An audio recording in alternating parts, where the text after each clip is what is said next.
The summer morning painted the Absaroka Mountains in warm golden light. A thin layer of mist drifted gently above the Yellowstone River. The distant cry of a bald eagle echoed across the towering cliffs. Another peaceful day had begun in Yellowstone National Park. Forest Ranger Daniel Brooks drove his Green National Park Service pickup truck along the Eagle Pass Railway. Sitting in the passenger seat, Max leaned his head out of the open window. The wind rippled through the thick black and tan fur of the 6-year-old German Shepherd. Daniel smiled. "Don't breathe in all the fresh air in the valley." Max turned toward him. His tail wagged gently. This railway wasn't used for freight trains. Only 2 scenic passenger trains traveled this route each day. It was considered one of the most beautiful railway journeys in America. The train slowly wound through Yellowstone's forests and mountains, crossing deep canyons, passing waterfalls, rolling beside endless pine forests, and most importantly, crossing Eagle Bridge, a massive steel railway bridge that had stood for more than a century. It stretched across Eagle Gorge nearly 60 meters above the rushing river below. Today was a weekend. Every seat on the morning sightseeing train had already been sold. Nearly 200 passengers, families, travelers, photographers. Everyone was looking forward to the breathtaking view from Eagle Bridge. Daniel glanced at his watch. The train would arrive in about 40 minutes. According to park regulations, a ranger had to inspect the railway before the first train crossed each morning. After 3 consecutive days of heavy rain, the inspection was even more important than usual. Daniel parked the truck. He and Max began walking along the tracks. Small puddles still covered parts of the trail. The ground was softer than normal. The sound of the river below was louder after the recent storms. Daniel carefully examined every section of the railway. The rails, the bolts, the steel joints, everything appeared perfectly normal. He entered a few notes into his inspection tablet. Max, however, behaved differently. Throughout the walk, he constantly sniffed the air. Sometimes he looked toward the mountainside. Other times he stared down into the gorge. Daniel had worked beside Max for nearly 4 years. He knew his partner well. Whenever Max became unusually quiet, it usually meant he had noticed something important. Suddenly, Max stopped. His ears stood straight up. His eyes remained fixed on the bridge ahead. Daniel stopped beside him. "What is it?" Max didn't move. He slowly stepped closer to the tracks, placed one paw on the rail, and stood perfectly still. Daniel crouched beside him. He placed his hand on the steel rail. There was no vibration. No train was anywhere nearby. He looked into the distance. The railway disappeared around the mountainside, completely empty. "Maybe you heard an elk." Daniel smiled, but Max didn't react. He took a long breath, then suddenly turned toward the gorge. A strong gust of wind swept through the valley, carrying the scent of wet soil, old pine wood, and something else, something unfamiliar. A low growl rumbled quietly in Max's throat. Daniel's expression immediately changed. He had never heard Max make that sound during an ordinary patrol. Together they continued toward Eagle Bridge. The enormous steel bridge gradually emerged through the morning mist, silent, powerful, standing high between 2 towering cliffs. Daniel walked down the maintenance path beneath the bridge. He carefully inspected each steel support. There were no signs of unusual corrosion, no bent structural beams. Everything looked exactly as it had during the previous inspection. He was about to head back. Then Max suddenly darted to the right. He ran toward the edge of the hillside, sniffing intensely around the roots of a large pine tree. Daniel followed him. Beneath the rain-soaked soil, several small rocks had recently rolled downhill.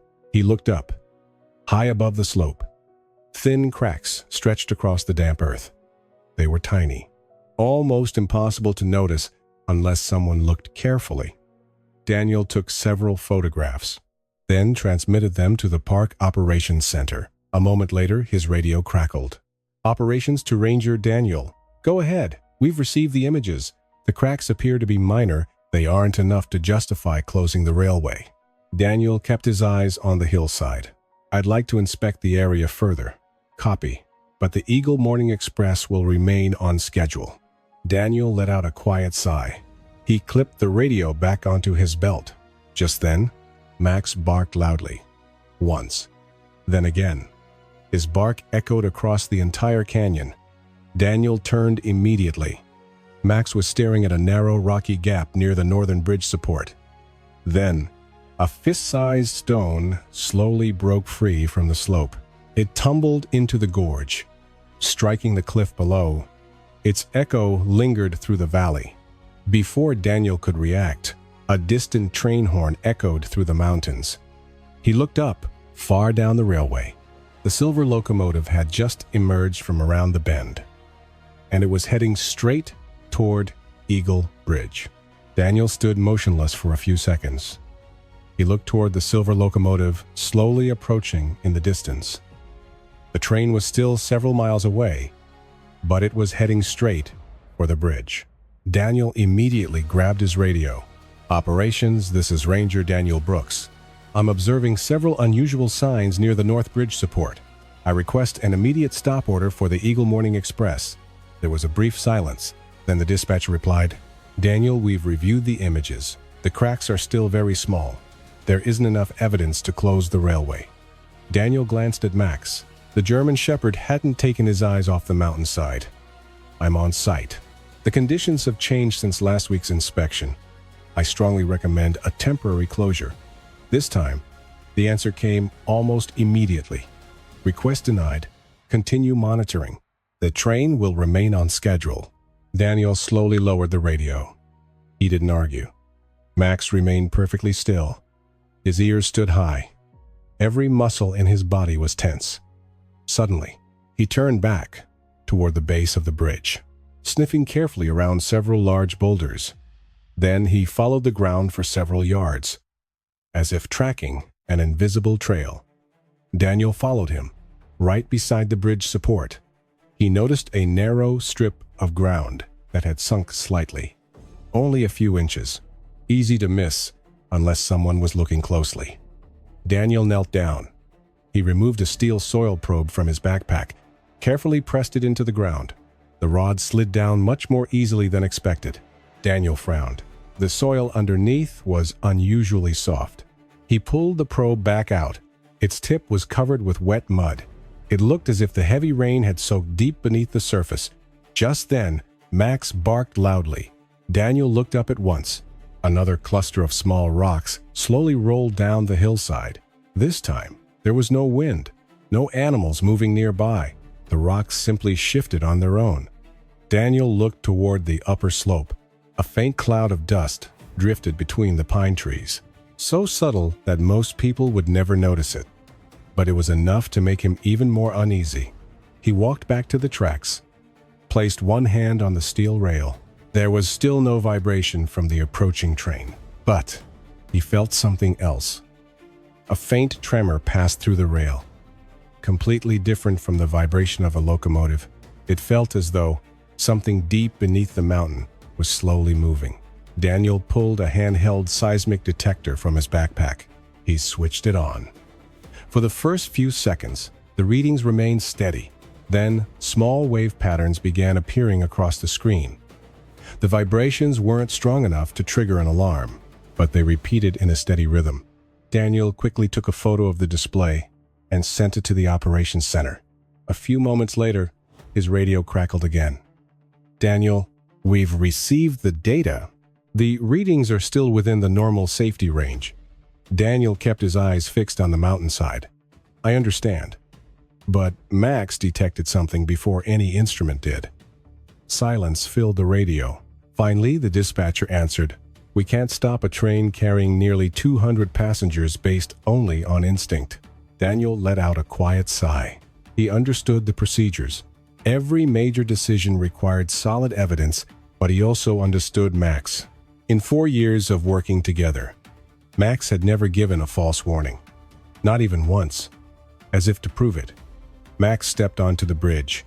He walked slowly, stopping exactly at the center. then lowered his head. Listening, the canyon became strangely quiet. Only the sound of the river echoed below. Daniel walked over and stood beside him. Just then, a faint metallic sound echoed through the bridge. Click. Daniel froze. A few seconds later, another sound. Click. Click. It came from somewhere within the steel structure. Very soft, but completely different from the normal sounds of expanding metal. Max slowly raised his head, looked directly at Daniel, then turned toward the northern end of the bridge. His eyes never left that spot. At that very moment, the train's horn echoed through the valley again, this time much closer. Daniel looked down the tracks. The silver locomotive had already emerged from around the bend. The distance between the train and the bridge was shrinking rapidly. If he didn't do something now, there might not be another chance. Daniel didn't hesitate any longer. He clipped the radio back onto his belt and looked at Max. "You feel it too, don't you?" Max answered with a sharp bark. Then he sprinted along the railroad tracks. Daniel ran after him. Within seconds, they reached the Park Service pickup truck. The engine roared to life. The truck sped down the maintenance road running parallel to the railway. As he drove, Daniel kept sounding the horn. His eyes never left the approaching train. The distance between them was closing rapidly. He grabbed the radio again. "Operations, this is Daniel. I'm moving to intercept the train. I'm going to try to get them to make an emergency stop." The dispatcher answered immediately. "Daniel, stay calm. We're trying to reach the train engineer. The radio signal inside the canyon is very weak. It may take a few minutes." Daniel tightened his grip on the steering wheel. A few minutes is too long. He pressed harder on the accelerator. The pickup bounced violently over the rocky maintenance road. Ahead, the silver locomotive was getting closer every second. Daniel switched on every emergency light on the truck. Bright red warning lights flashed continuously. The siren echoed across the valley, but the train kept moving. The engineer didn't appear to notice Daniel's vehicle. Suddenly, as Daniel slowed slightly, Max leaped out of the truck.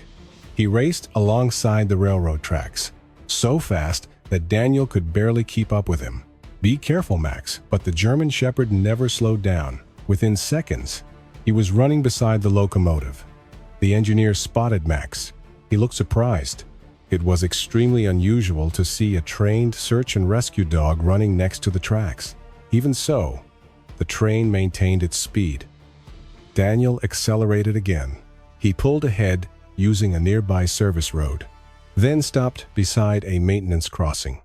He jumped out, grabbed a bright red emergency flag from the truck, standing beside the tracks. He waved it with all his strength. The locomotive continued toward him. Its horn blasted loudly. The engineer opened the side window. He raised one hand, as if asking what was wrong. Daniel pointed toward the bridge, then signaled for an immediate stop. But the distance was still considerable. The engineer didn't seem to realize how serious the situation was. He eased off the throttle slightly, but he still didn't apply the emergency brakes. Then, Max suddenly accelerated. He ran directly in front of the locomotive and stopped between the rails. Daniel froze. Max. The train horn exploded through the valley.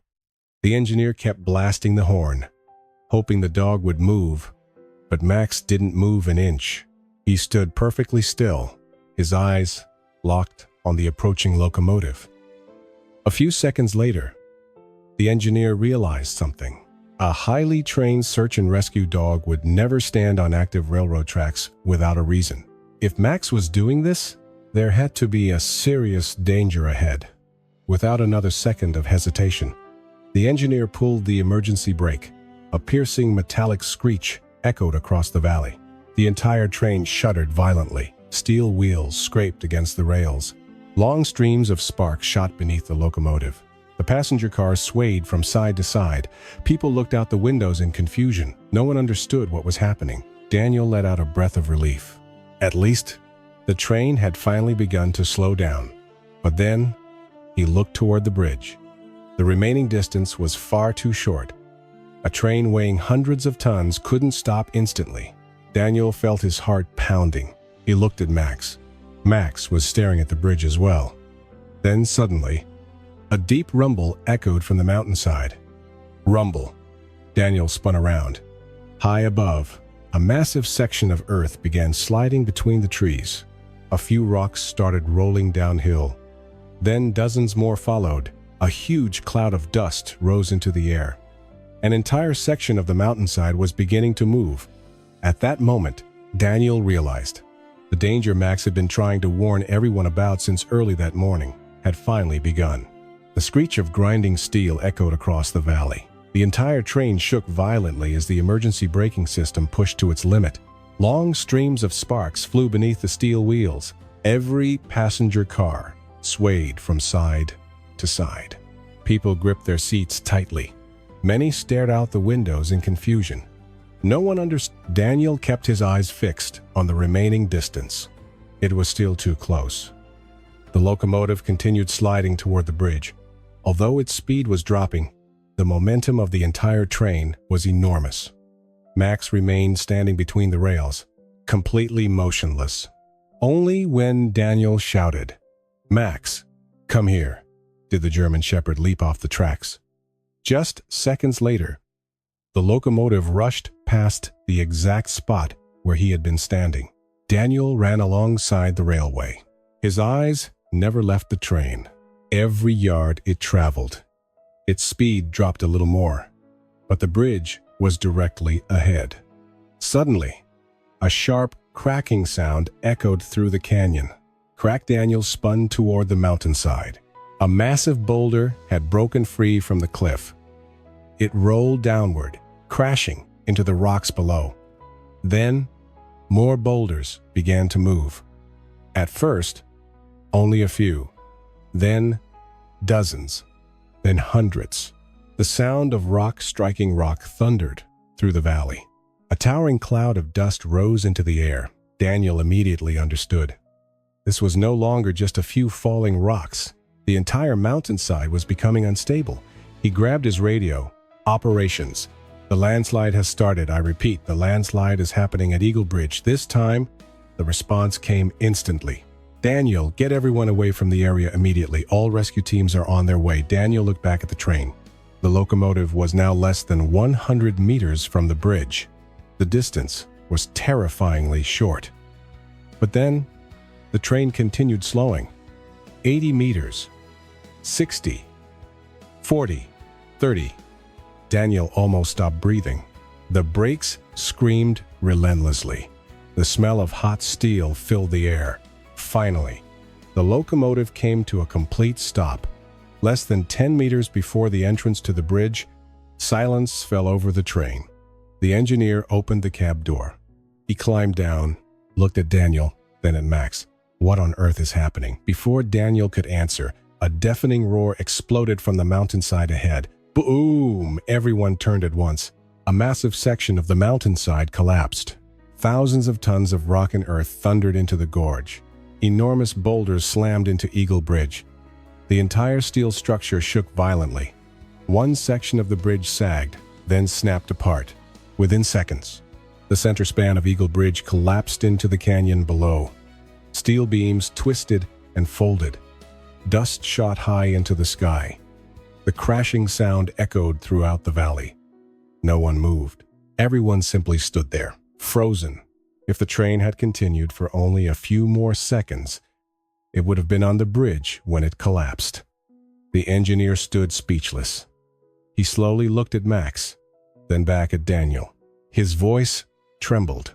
"We were only seconds away from going over." Daniel quietly nodded. But at that very moment, Max suddenly began barking again, loudly, repeatedly. He turned toward the last passenger car, as though something still wasn't over.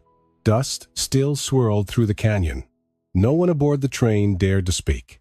Every pair of eyes remained fixed on the bridge that had disappeared into the thick cloud of dust.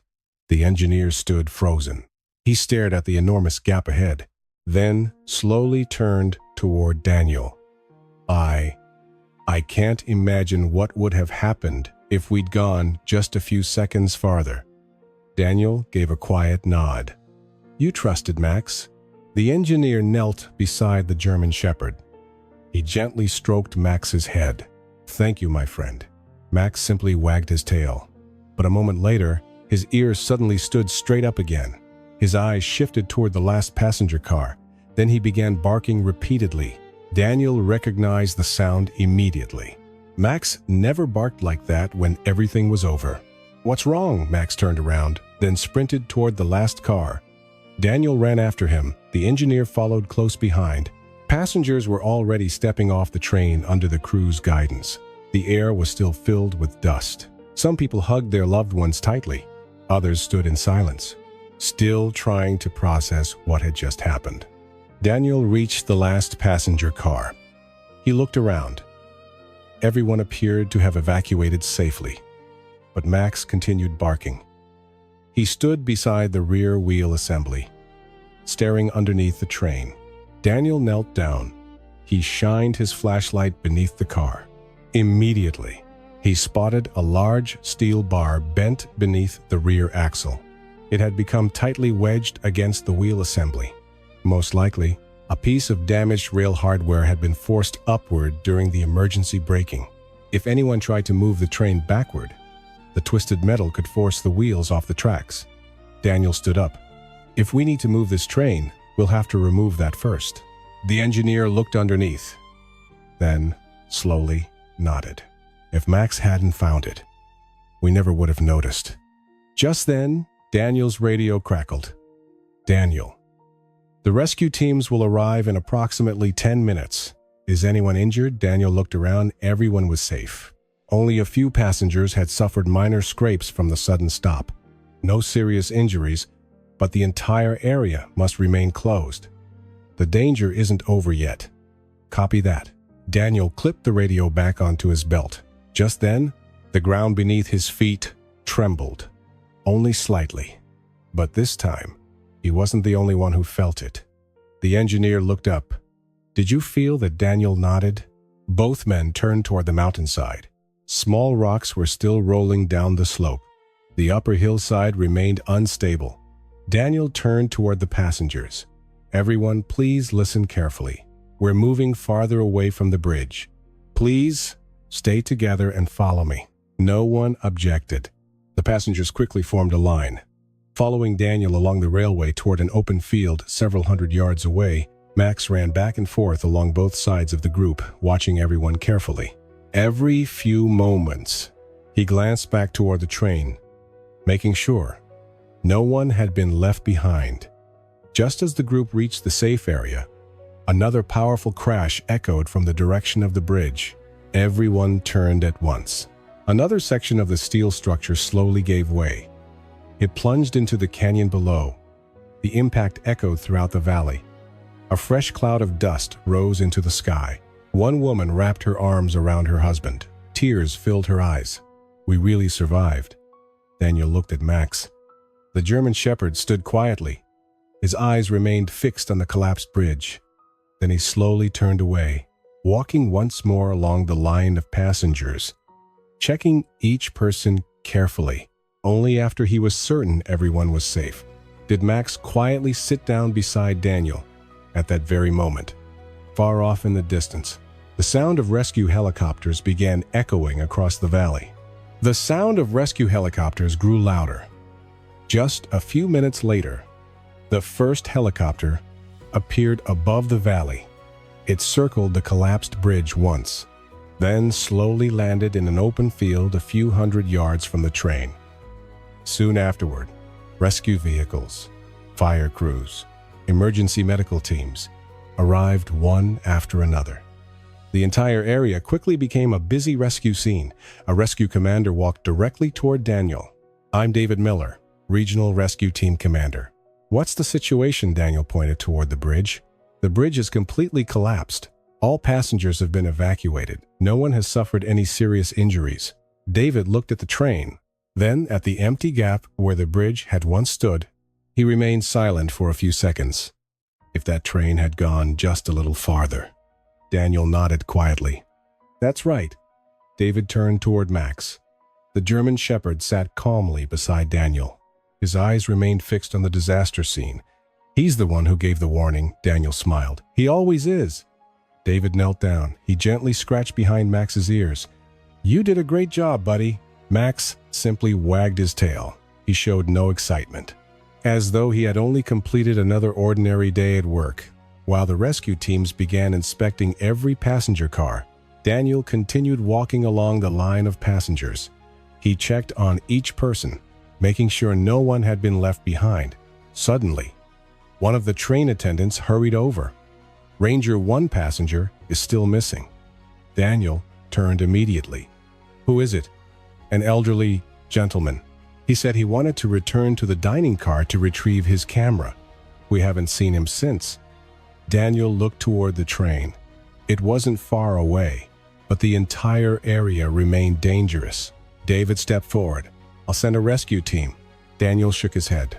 No, if the ground keeps shifting, sending more people will only increase the risk. He looked down at Max. Ready. The German Shepherd immediately stood up. The familiar word was all he needed. He understood the assignment. Daniel and Max hurried back toward the train. The rescue crews watched from a safe distance. Daniel stepped into the dining car. Every table was empty. Coffee cups still rested where passengers had left them during the emergency stop. The entire car was eerily quiet. Hello? Is anyone here? No answer. Max immediately began searching. He carefully sniffed his way through every row of seats, then suddenly turned toward the small kitchen at the rear of the dining car. He stopped. Staring beneath one of the storage cabinets, Daniel knelt down. An elderly man was sitting against the cabinet, still clutching his camera tightly. The sudden breaking had left him badly shaken. He was conscious, but too weak to stand on his own. Daniel smiled reassuringly. It's okay. We've got you. The elderly man looked at Max, his eyes filled with tears. I thought everyone had already left. Max stepped closer. He gently touched the man's hand with his nose. The man smiled. You're a very good boy. Daniel carefully helped him to his feet, supporting him over one shoulder. Together, they slowly walked off the train. The moment they stepped outside, a railway engineer ran toward them. Daniel, we've just measured the ground beneath the tracks. It's still moving. Daniel immediately quickened his pace. The three of them hurried away from the train, just as they reached the safe zone. A section of ground beneath the rear of the train suddenly sank several inches. The entire train lurched violently. Fortunately, the braking system continued, holding every car securely in place. None of the cars left the rails. David watched the ground settle. He slowly shook his head. If we'd been just 1 minute later. Daniel looked at Max. He gently rubbed the German Shepherd's head. You were right again. Max looked up at Daniel, then quietly sat beside him once more.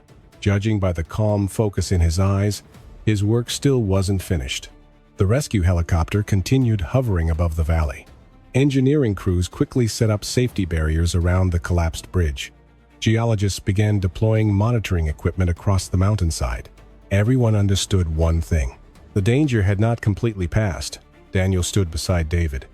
Both men watched the display screens used by the engineering team. One of the engineers pointed at a graph. The ground is still moving, but the movement has slowed significantly. David nodded. At least the situation is becoming more stable. Just then, a railway employee hurried toward them. Commander, we've just finished checking the passenger manifest. David turned. Is there a problem? No. Every passenger has been accounted for. A wave of relief spread through the group. Daniel looked at Max. That's good. Everyone made it back safely. But Max didn't seem relaxed. He stood up, slowly walked toward the edge of the restricted area, sniffing the air as he went. Then, he stopped. His eyes were fixed on the canyon below. Daniel walked over. What is it? Max didn't bark. He simply stared into the gorge. Daniel raised his binoculars. Following Max's gaze among the twisted steel beams, He spotted a small maintenance car that had separated from the rear of the train during the emergency stop. It hadn't fallen into the canyon. Instead, it had become lodged on a rocky ledge below the bridge. Daniel immediately called David over. "I think we should inspect that car." David looked through the binoculars. "I agree. If there's equipment still inside, we'll recover it once the area is safe." One of the engineers shook his head. "Not yet. The rock face is still unstable." Daniel nodded. "No one is taking unnecessary risks." Just then, a technician arrived, carrying a drone. "We'll inspect it from the air." The drone lifted off immediately. It descended toward the stranded maintenance car. Live video appeared on a nearby monitor. Everyone watched closely. Inside the maintenance car, no one was there. The equipment appeared undamaged. David smiled. "That's a relief." But just as the drone began flying back, a small boulder rolled down the slope. It struck the maintenance car. The car shifted slightly, then slid several more feet. Everyone held their breath. Fortunately, it came to rest on another rocky ledge. David turned toward the team. "No one goes down there. We'll wait until the engineers confirm the area is safe." Everyone agreed. Meanwhile, the passengers began boarding buses that would take them back to the visitor center. Before getting on, many of them walked over to Daniel. They shook his hand, then bent down to gently pet Max. No one gave long speeches. They simply said, "Thank you. Thank you for not giving up." The elderly man Daniel had rescued from the dining car slowly walked over, holding his camera. "Ranger, may I take a picture of the two of you?" Daniel smiled. "Of course." The elderly man stepped back a few feet, raised the camera. Daniel knelt beside Max. Just as the shutter clicked, Max turned to look at Daniel. His tail gently brushed across the grass. The elderly man looked at the photo, then smiled warmly. "The best picture I've taken today." Daniel looked at the camera screen. It wasn't the collapsed bridge. It wasn't the rescue helicopter. It wasn't the train. It was simply a park ranger sitting beside his loyal four-legged partner in the quiet valley. Daniel smiled softly. "Maybe. That's enough." But at that moment, David walked toward him with a serious expression. "Daniel, the geologists have finished their analysis." Daniel turned. What did they find? David looked toward the mountains.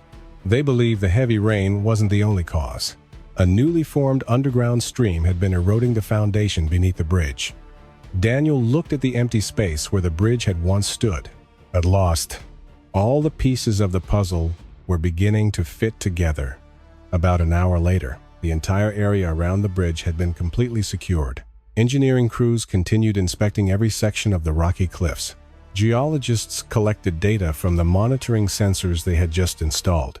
Everyone was still working with urgency, but the panic that had filled the valley earlier was gone. Daniel stood on the hillside, looking down at the empty gap where the bridge had once connected both sides of the canyon. It was hard to believe. Less than an hour earlier, nearly 200 people had been only moments away from crossing that very spot. David walked over, holding a preliminary report. "We have the first findings." Daniel turned toward him. "So it wasn't just the heavy rain." David shook his head. "Not entirely." He unfolded a geological map, pointing to an area deep beneath the bridge's foundation. A new underground stream formed several months ago. It had been quietly washing away the soil beneath the bridge. The recent storms were simply the final trigger. Daniel looked into the canyon. Everything finally made sense. The subtle vibrations Max had noticed. The small rocks that kept rolling down the slope. The strange sounds coming from the bridge's steel structure. Every one of them had been an early warning. David let out a slow breath. If it hadn't been for Max, no one would have discovered it in time. Daniel bent down, gently rubbed Max's head. The German shepherd sat quietly beside him, as though he had no idea he had just helped save nearly 200 lives. Just then, a group of passengers prepared to leave. As they walked past Daniel, a boy about 8 years old stopped. He walked over to Max, quietly opened his backpack, and pulled out an old tennis ball. "This is my favorite toy. I'd like Max to have it." Daniel smiled warmly. "Thank you." Max gently sniffed the ball, then slowly wagged his tail. The boy smiled brightly, then ran back to his family before boarding the bus. David watched the moment. "Maybe. That's the most meaningful gift anyone could give today," Daniel smiled. "Not a medal, not an award, just an old tennis ball, filled with genuine gratitude." As evening approached, the sun slowly disappeared behind the mountains. Golden light spread across the valley. One by one, the rescue teams packed up and departed. Only a few engineering crews remained behind. Daniel's radio suddenly came to life. "Daniel, the entire railway will remain closed while the investigation continues. You and Max are cleared to head back." Daniel looked around one last time. The area was still scarred by the collapse, but everyone had survived. That was what truly mattered. He opened the door of the Park Service pickup. Max jumped into his usual seat. Daniel started the engine. The truck slowly pulled away from the scene in the rearview mirror. The bridge was gone. Only the evening mist drifted quietly through the canyon. Daniel smiled softly. "You saved a lot of people again today, Max." Max turned toward him, gently wagged his tail, then curled up on the seat, slowly closing his eyes. After a very long day, the two friends were finally heading home together. 3 days later, Yellowstone National Park reopened to visitors. Only the railway crossing Eagle Bridge remained closed. Engineering crews worked around the clock. New monitoring stations were installed. Dozens of additional geological sensors were placed along the mountainside. No one wanted a disaster like this to ever happen again. Daniel returned to his normal routine every morning. He and Max patrolled the hiking trails. Every afternoon, they inspected the campgrounds. Little by little, life inside the park returned to normal. But the story of the collapsed bridge quickly spread throughout Yellowstone. Many visitors recognized Max. Whenever they met him, they smiled. Some asked to take a picture with him. Others simply knelt down to gently pet the German Shepherd. Max remained as calm as ever. He never understood why everyone suddenly showed him so much affection. One morning, Daniel received an invitation from the engineering team still investigating the collapse. "We'd like to show you something." Daniel brought Max back to the bridge site. By now, most of the fallen rock had been cleared away. One of the engineers pointed toward the old bridge foundation. Beneath the massive concrete supports, a huge underground cavity had been exposed. The engineer explained. The underground stream had been eroding this area for months. It was almost impossible to detect with a normal visual inspection. Daniel stared at the empty space. His thoughts drifted back to that first morning, when Max had refused to stop watching the mountainside. If he had ignored those warnings, everything might have ended very differently. David was there as well. He walked over with a smile. "Several people have asked me something." Daniel looked at him. "They wanted to know why you trusted Max without hesitation." Daniel smiled quietly. "Because he's never lied to me." David laughed softly. "That's probably the simplest answer, and the best one." Later that afternoon, Daniel and Max left the investigation site. They returned to their familiar patrol trail. Sunlight filtered gently through the tall pine trees. A cool breeze carried the scent of fresh grass. The forest looked so peaceful, as though nothing had ever happened. Max ran a short distance ahead.